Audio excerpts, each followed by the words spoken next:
Hello વિદ્યાર્થી મિત્રો, આજે આપણે પૂર્ણ કરતાં પહેલાં લઈશું. એમાં પહેલાંમાં શું કહે છે?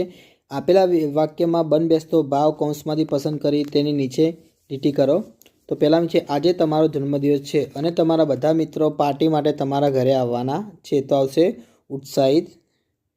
બીજો, તમારી પરીક્ષાનું પરિણામ હમણાં જાહેર કરવામાં આવ્યું છે અને તમે જે ધાર્યા હતા તેના કરતાં તમારા ગુણ ઘણા ઓછા છે. તો કે આવશે નિરાશ. ત્રીજું, અંધારું થઈ ગયું છે પરંતુ હજુ તમારી નાની બહેન ટ્યુશનથી ઘરે આવી નથી. તો કે ચિંતિત. ચોથું, તમારા મિત્રએ તમને આખા વર્ગની સામે ઠપકો આપ્યો. તો કે દુઃખી. પાંચમું, તમે નાના ગલુડિયાને વાહનની ટક્કરથી બચાવી લીધો. તો કે ખુશી. છઠ્ઠું, તમારા હાથમાંથી કાચનો ગ્લાસ નીચે પડી ગયો અને તૂટી ગયો. તો કે ભયભીત.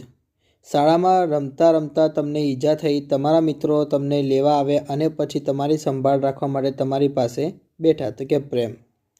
8, તમારી નોટબુકમાં તમારી નાની બહેન ક્રેયોનથી લીટા પડે છે. તો કે ગુસ્સો. 9મો, તમને ખાતરી નથી કે આવતીકાલે યોજનારી એકમ કસોટીમાં કયા પ્રકરણો સામેલ છે. તો કે મૂંઝવણ. 10મું, ચિત્ર સ્પર્ધામાં તમે વિજેતા થયા છો, તમે તમારું ઇનામ મેળવવા મંચ તરફ જઈ રહ્યા છો. તો કે ગર્વ. પ્રશ્ન 2, નીચેની કાવ્ય પંક્તિઓ પૂર્ણ કરો. એમાં કહે છે કે કુંજમાં કોયલ બોલતી એનો શેરીએ આવે સાદ, પછી હાલ્યાને આંબાડીએ અજીપુરની તાજી યાદ, પાંદડિયુએ નહીં પંખીએ એવો ઝૂલતો એનો મોર, કોઈને મોટા મરવા અને કોઈને છે અંકોર. પ્રશ્ન 3, પરસ્પર વિરોધી અર્થવાળા ધરાવતા બંને શબ્દોનો ઉપયોગ કરી ઉદાહરણ મુજબ વાક્ય બનાવવાનું રહેશે. તો પહેલું છે હર્ષનું વિરોધી શોખ. વાક્ય બનશે, જીવનમાં મળતી કોઈ પણ વસ્તુઓ વધારે હર્ષ કે શોખ કરવો નહીં. બીજું, અંદરનું વિરોધી બહાર. તો વાક્ય બનશે, કાર્યક્રમ વખતે અમે હોલની અંદર અને બહાર ડેકોરેશન કર્યું. ત્રીજો, સંધ્યાનું બનશે વિરોધી ઉષા. તો વાક્ય બનશે, મારા પિતાજી ક્યારેક સંધ્યાએ તો ક્યારેક ઉષાએ સૂર્યત્રાટકનો અભ્યાસ કરે છે. ચોથો, સૂર્યાસ્ત એટલે કે સૂર્યોદય. વાક્ય બનશે, સૂર્યોદય પૂર્વ દિશામાં અને સૂર્યાસ્ત પશ્ચિમ દિશામાં થાય છે. પાંચમું, ગરમીનું ઠંડી. તો ગરમી ઠંડીની ચિંતા કર્યા વિના ખેડૂતો ખેતરમાં સખત મહેનત કરીને અનાજ પકવે છે. પ્રશ્ન 4, નીચે આપેલી પંક્તિઓનો વિચાર વિસ્તાર કરો. તો કે સુખ વહેંચવાથી વધે છે અને દુઃખ વહેંચવાથી ઘટે છે. તો કે આપણે આપણા જીવનમાં આવતા સુખ અને દુઃખ વહેંચવા જોઈએ. સુખ એટલે આનંદ. આપણે વર્ષગાંઠ, લગ્ન, પરીક્ષામાં આપણને મળેલી સારી સફળતા જેવા આનંદના પ્રસંગો આપણા સગા સંબંધીઓ અને મિત્રો સાથે મળીને ઉજવવા જોઈએ. એ જ રીતે આપણે આપણા જીવનમાં આવતા મૃત્યુ, બીમારી, અકસ્માત વગેરે પ્રસંગોને પણ સગા સંબંધી અને મિત્રોને સાથે રાખવા જોઈએ.